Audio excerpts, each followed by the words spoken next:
फैसलाबाद से मोहम्मद अशफाक मुगल। मौसम गर्मा की आमद के साथ ही जाली जूस की तैयारी वाले मुतहरक हो जाते हैं। मौसम गर्मा में जाली जूस की तैयारी और तरसील का बड़ा मंसूबा नाकाम। डीजी पंजाब फूड अथॉरिटी के हुक्म पर फूड सेफ्टी टीमों का रजाबाद में जूस प्लांट पर छापा।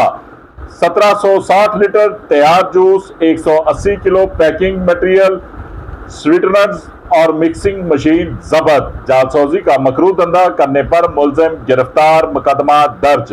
जूस यूनिट से जाली मुजरे सेहत जूस बरामद होने पर कार्रवाई अमल में लाई गई। बदबूदार माहौल और गंदे प्रोसेसिंग एरिया में जूस तैयार किया जा रहा था। मौके पर किए गए टेस्ट फेल।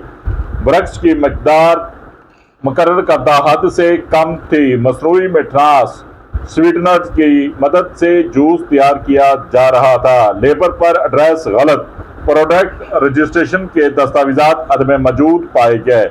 यूनिट में हशरात की भरमार, बदबूदार माहौल, इंतहाई लाजम रिकॉर्ड मौजूद न था। प्रोसेसिंग एरिया में खुली नालियां नॉन फूड ग्रेड एशिया मौजूद थी।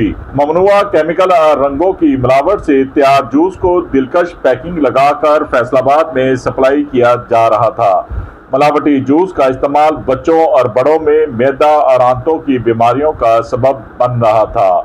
वज़ीर आला पंजाब के हुक्म पर जालसाजी करने वालों के गिर्द घेरा मजीद तंग कर रहे हैं। DG Punjab food authority Asim Javed ने शहरियों को और खुद भी फूड अथॉरिटी का हिस्सा बनने का पैगाम जारी कर दिया। अशिया की खरीद से कबल जांच पड़ताल यकीनी बनाएं। जालसाज माफिया के खिलाफ पंजाब फूड अथॉरिटी का साथ दें। देखते रहिए GS न्यूज। इस वीडियो को लाइक करें, हमारे चैनल को सब्सक्राइब कर बेल आइकन जरूर प्रेस करें